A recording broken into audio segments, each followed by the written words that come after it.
call the meeting back to order at this time. And with that, we will move on to item, where are we at here? H4, I guess. So who's in charge of that one there? Richard, that's you or Pete? I'm going to throw Pete to the wolves on this one. Okay. Bring two wolves. Good morning, Chairman, all board members. Okay, so we're here to talk about the progress report or status report on the courthouse modernization project. I know we have two new supervisors that have come on board since this project originally started. So I'll kind of go back in time a little bit and put a thumbnail sketch of how we got here. I apologize, Pete. Historic courthouse is important, so it's not confused by anyone in the public or media with the new Hall of Justice. That is a state building, and not the one we're talking about. We're talking about courthouse. Correct. So if I say courthouse, not throw historic in front of it, I'm still talking about the county-owned building that is the courthouse, the original courthouse here in the county. And yes, thank you for the correction on there. And it is the Hall of Justice. I make that same comment to people that mix those up on a frequent basis.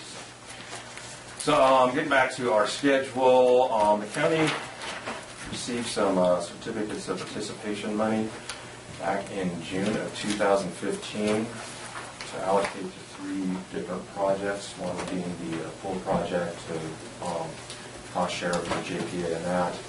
To go to the Riverside 2950 building, the old BLM, to remodel that, purchase and remodel that, and move some of the apartments out of some of our older buildings and work on our space planning needs, and also to do a modernization project at the courthouse square, which included both the historic courthouse and the admin annex, or courthouse annex over there as well.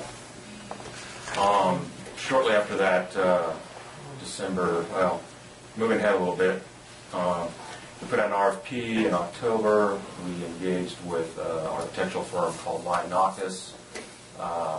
We have them under contract beginning in December of 2015 to come and assess, look at the entire square there, do some due diligence on it just to see where we're at with both the buildings, space planning as well.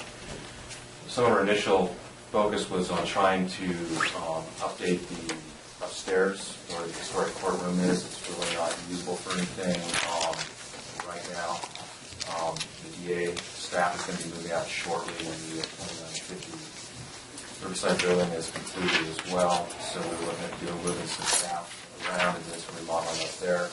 So during the course of that focus, we needed to be able to get people from outside the parking areas through an accessible path into the building and up to that second floor. When I say people, I mean public to comply with the ADA, as well as our own staff on that. So the thought was that the courtroom could be remodeled to be used for the board supervisor's chamber there and other meeting functions, as in moving the admin folks into where the DA is currently occupying that as well, moving them from across from the annex building in there. So we did our due diligence, initial work, started focusing on the elevator project, what we need to be undertaking with that, did some budgeting. We had an approximate budget of $1 million for doing the modernization work, including our project services, engineering, architectural and stuff like that. The project was moving forward. We're trying to move that concurrently with our 2950 Riverside purchase and remodel project there as well. We were having some hiccups with the 2950 on getting bids, and there were bids within a reasonable amount. So around June, we had a draft due diligence report submitted. And so we kind of went into, our department, Public Works, went to a whole pattern, trying to get the 2950 dialed in and get that underway. So we were kind of holding on the elevator project and the modernization there as well, so we could get the 2950 dialed in. 2950 kind of came on board, the third bid around, which I'll touch on that as a follow-up. I'm kind of intertwining these because they are kind of intertwined, these two projects. 2950 finally was awarded in September of 2016. That project came in higher than we were planning on the budget for, so we shifted a portion of the funding we were going to allocate to modernization project of that 2950 project. Doing so, our budget available at the courthouse has been reduced. So the elevator was a major component of that. So right now, we don't have enough to complete all that work that would do the elevator in that second floor.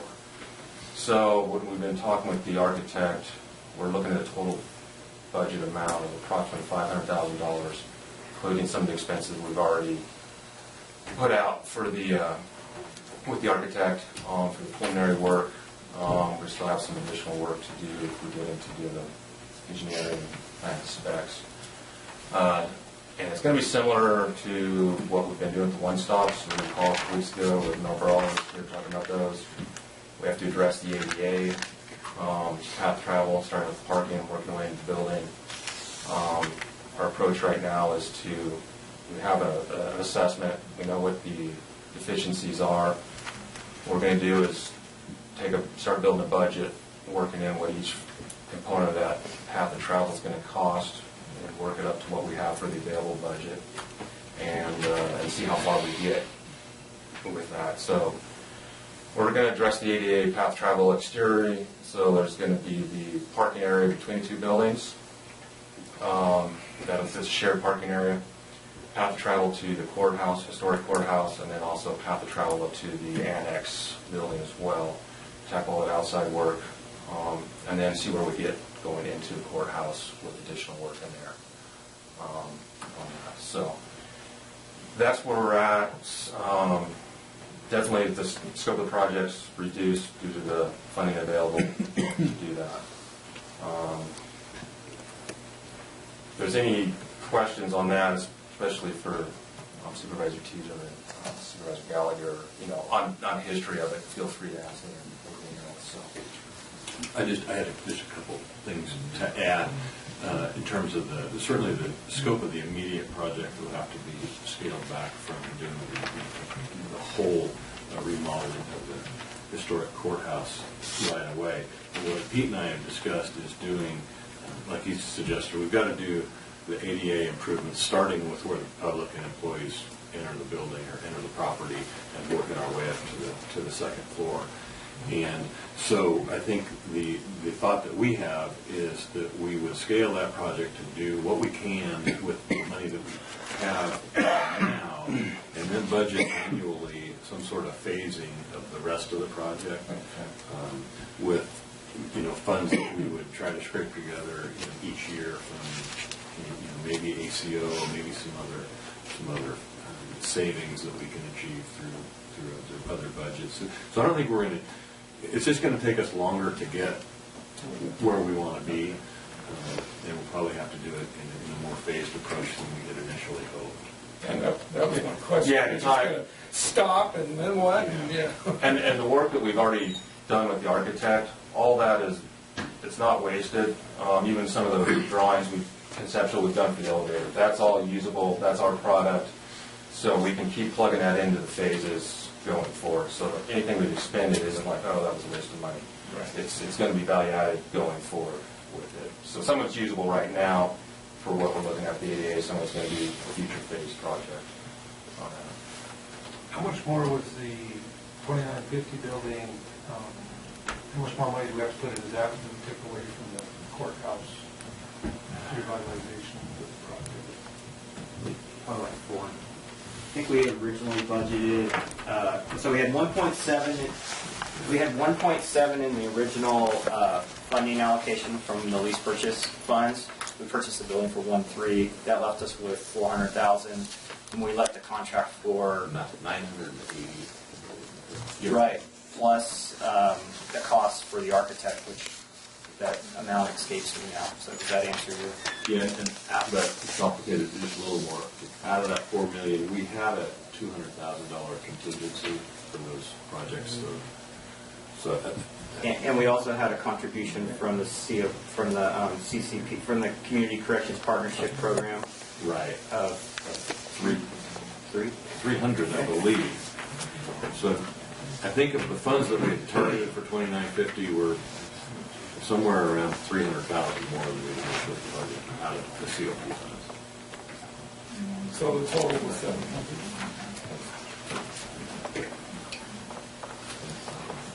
There's two things here. CCP is the Community Corrections Partnership, and that's the, so part of the improvements that are down there are attributable to that function, so we're leaning on that funding source for a portion of it. And then the COPs will be the debt that we issued in order to complete the project. So the total project down there is going to be between 2.1 and 2.2 million, the entire project when it's completed. How are we doing on that, Pete? That's the next item. That's the next item, so I can either jump in that or if we want to. Okay. Well, and That's how much are we going to end up spending on the courthouse then? Right now, what is left would be 500,000 plus the, and help me, Tony, the contingency of 200,000, would that be included in that? I think we mostly spent that, Pete, in On the other tax and So engineering. 500,000. 500,000 is hard line project. And you're going to, I'm sorry. And we have already spent some, like Yes. in addition to that, with the architect. And we're going to start in the parking lot, as I understand it, for ADA compliance issues, and then start working from the parking lot, That- building itself. That's our recommendation, just based on the ADA laws. Yeah. If there's a hierarchy, you don't want to improve, I've used this example before, you don't want to improve a bathroom if you can't get to the bathroom.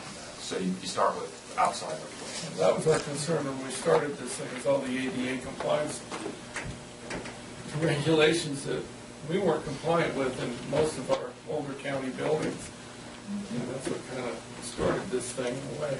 You know, and I was just going to say, you know, H4 and H5, I mean, they're both The same thing. receive report, but they're two different things, but yet they're so intertwined. So I think if you want to, I don't see why we can't have both of them at the same time. No, that's fine. I just didn't know if there's any specific questions or how you want to. And then when it comes and goes, we talk about one to come back to, just like Tom started to have a question. So we'll just keep right on going. All right. So so there's a question out there, 2950, where we're at with that. So we started that construction, well, the project was awarded September 23rd.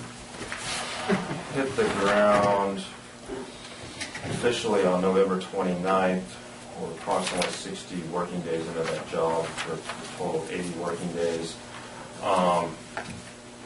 Right now, the steps, we're on schedule with the schedule that we've been built. Everything has been framed, sheetrock, tape textured. They're currently painting right now. So all the rough plumbing, rough electrical, everything rough is done. So now we're to the finished plumbing. So the painting, I'm thinking they're going to probably be done by the end of this week. I think they're a little bit ahead on that when I was talking to painters yesterday. So after that, we're going to have finished electrical, flooring. There's a little bit of plumbing, finished plumbing there. Doors, some miscellaneous windows, interior, stuff like that. So it's rolling good. We have the outside side work, which is some security fencing, a security gate, and everything. I'm actually meeting with them to discuss that. When the river came up, did it threaten that building?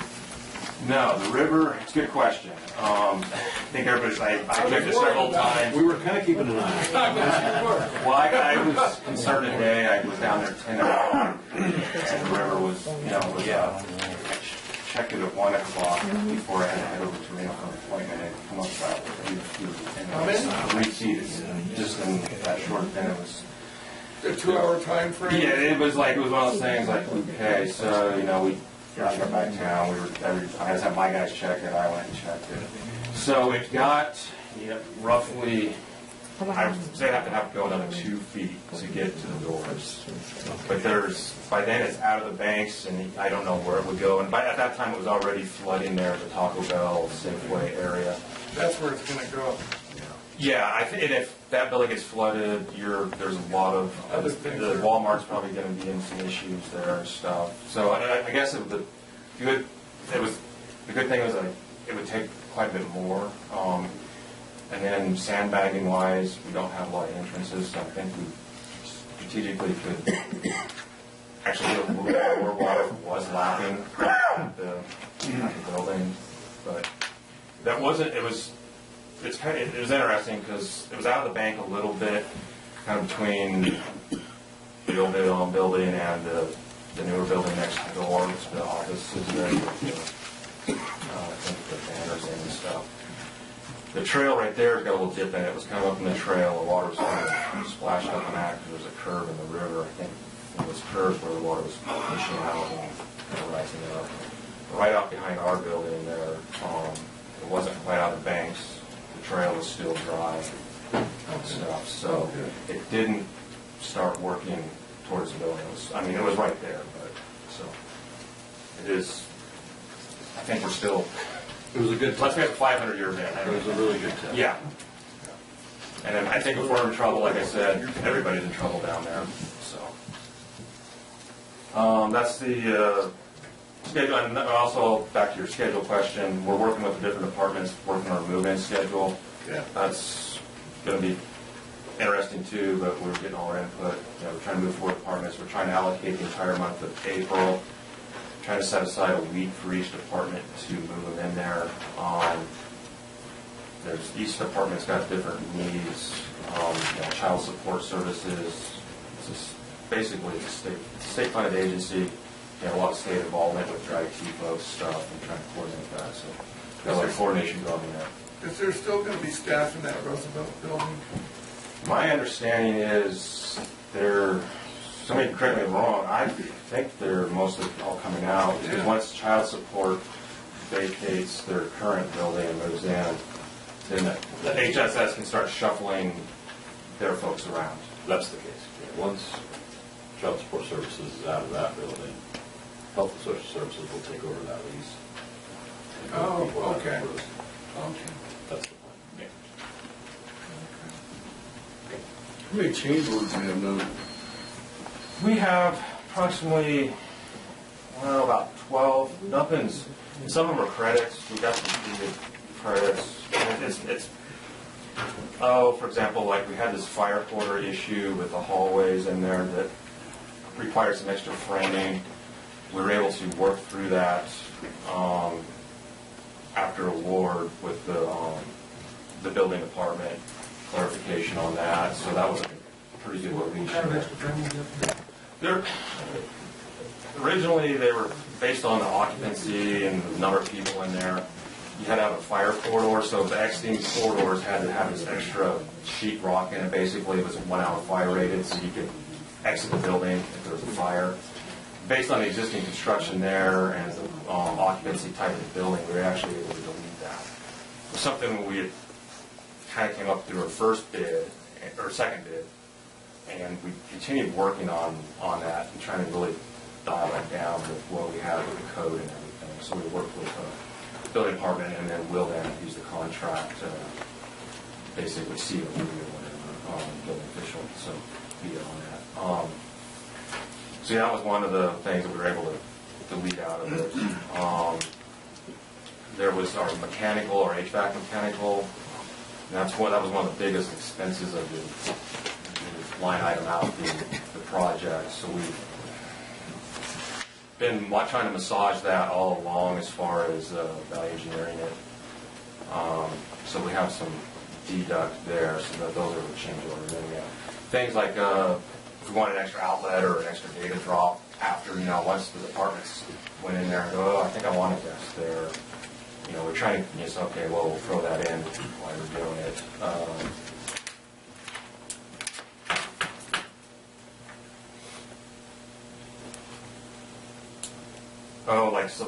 Say there's an extra door in a hallway. Like we had some extra doors, security doors.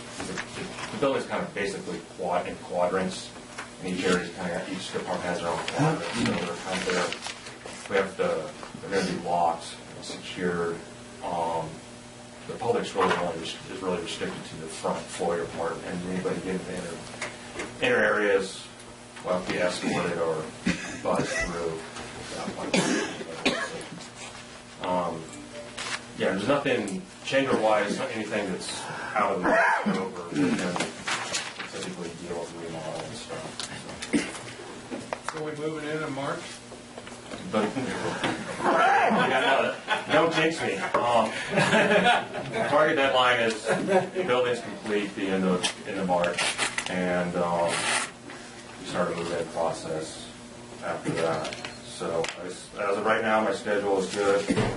Nobody's thrown in. I think the scheduled work completion date is March 28th, yeah. The end of March, yeah. And with certain change orders, there's either days of credit or there's days that you give them for the extra work.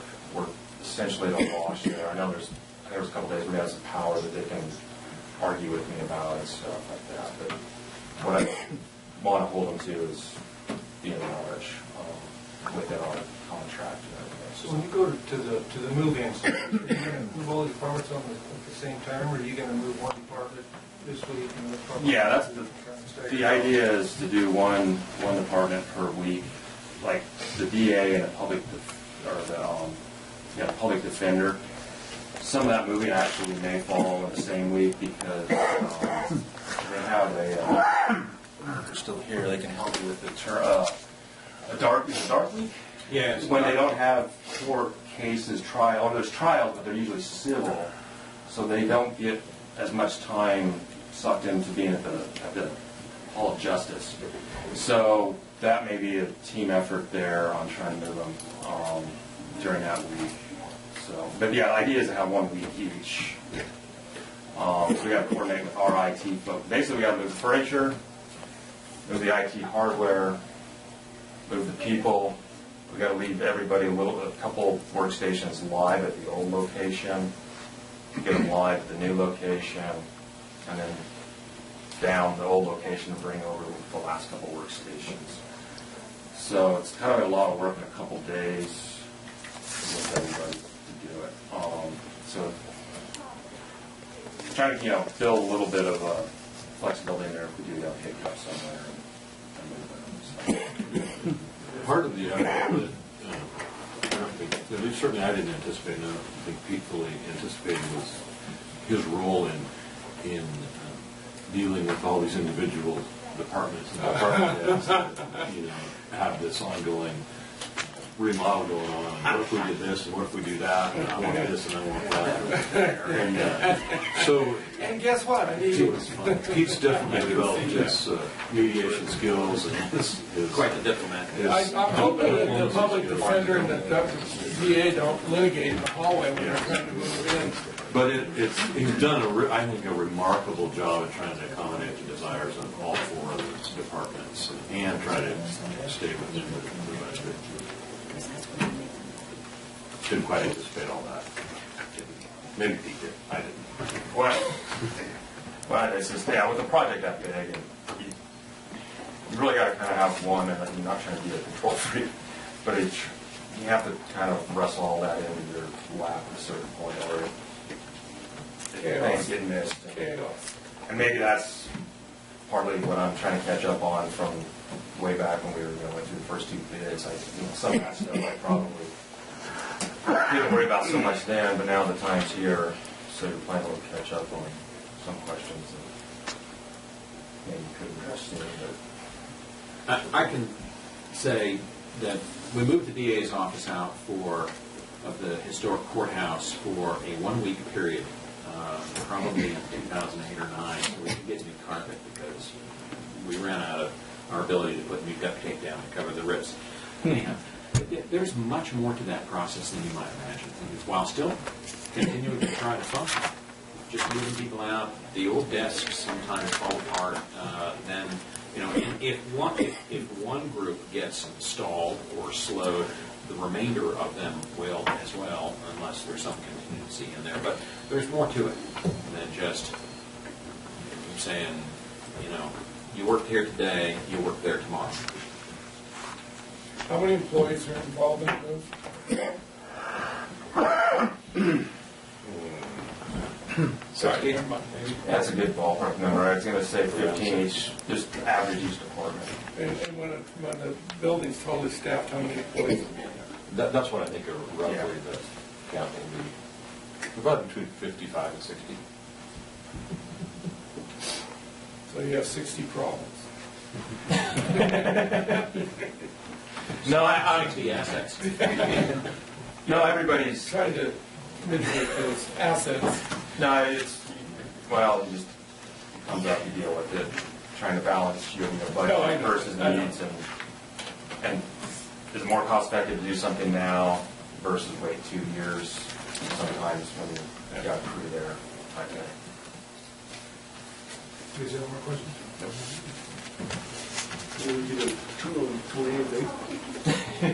That's a good question. I think maybe at the point we know that the contract is complete, maybe either prior to or after the departments move in, I think it'd be good to perhaps even hold a board meeting down there. If that's, We'd love to do that. I think you probably work in it, maybe work while the work tour in, because now you can actually get the feel. I mean, yeah, there's the floor's bare concrete, the walls are up. You see how the space is going to lay out, and get a feel for it. Because even taking the departments through when it was framed up, once the sheetrock went up, and they Looks brought it back different. in, yeah, then they go, oh, okay, see how this is going to work, or Yeah. so.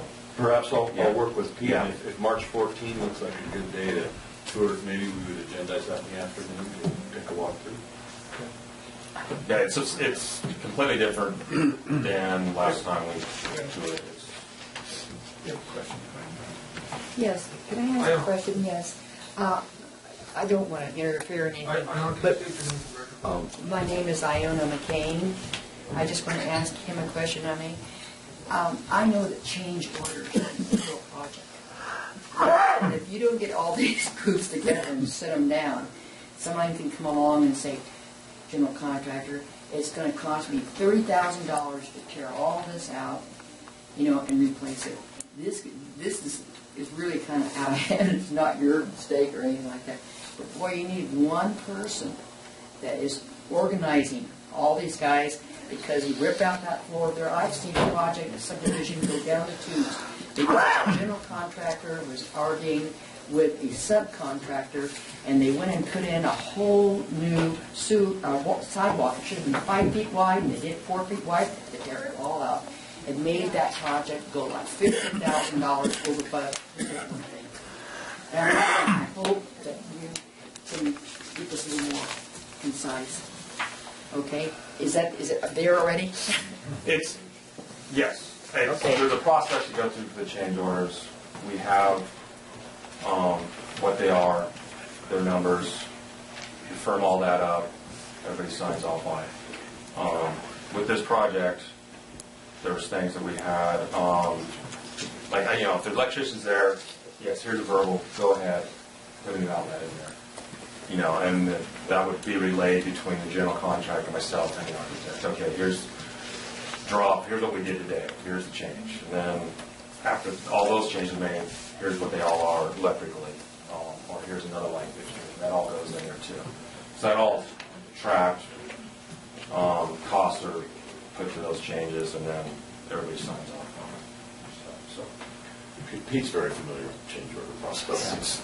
But to be clear, we're within the scope of the project. We are, Any change orders that were affected were minimal and only came up as we were going through the process, correct? correct. Excellent. And we're not over on anything, over the total project scope. Excellent. Good. So there's places where, we had some different discussions on flooring Okay. in there. Thank you. So, I had a couple minutes, or a minute or two, I don't know if we want to call it chatting or not on the courthouse, but if we had moments when we were done with the Riverside building, we want to talk about it. Sure, we just kind of combined the both. Yeah, that's what I'm just wondering.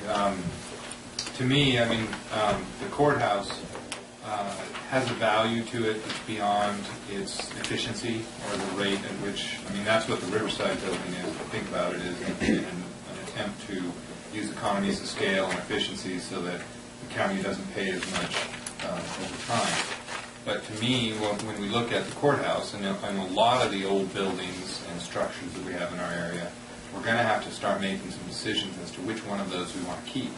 And when we consider them, you consider something like the courthouse, which is 100 years old. It has stood through the end of World War I, it survived the Depression, World War II, and the list continues on.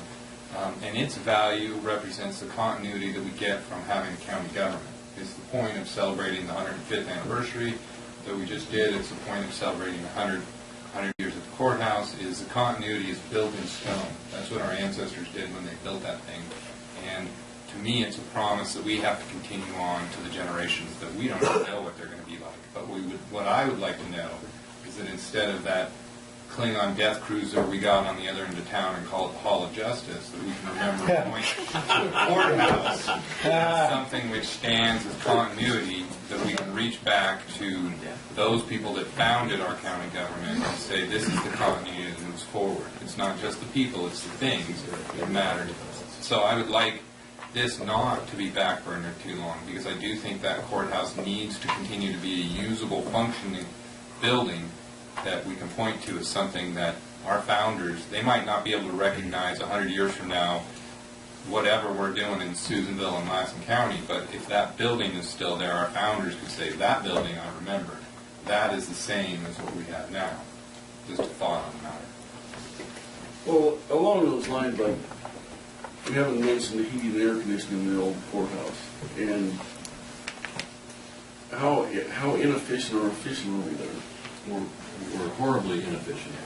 So instead of, but and I think that priority is probably second only to the legal priority of providing ADA access to the Your health and safety comes first. well, I get the ADA part, but I mean, to pay for the rest of what we want to do, you might want to take that bite first to make your savings up so you can continue on with your project, because, I mean, every summer you go out there and how many, Nancy told me one day, how many window air conditioners you got hanging out of there, you know, and then how many, I mean, let's walk over there today and how many electric heaters are plugged in.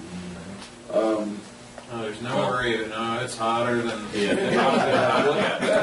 Having worked in the courthouse, I can tell you that it's 100 degrees in the summertime and it's 100 degrees in the wintertime. By nature of the heating system that we have there. Boiler works great. It is. It's hot in there. Yeah, it's hot in there. It is hot in there. Does anybody from the public have any questions?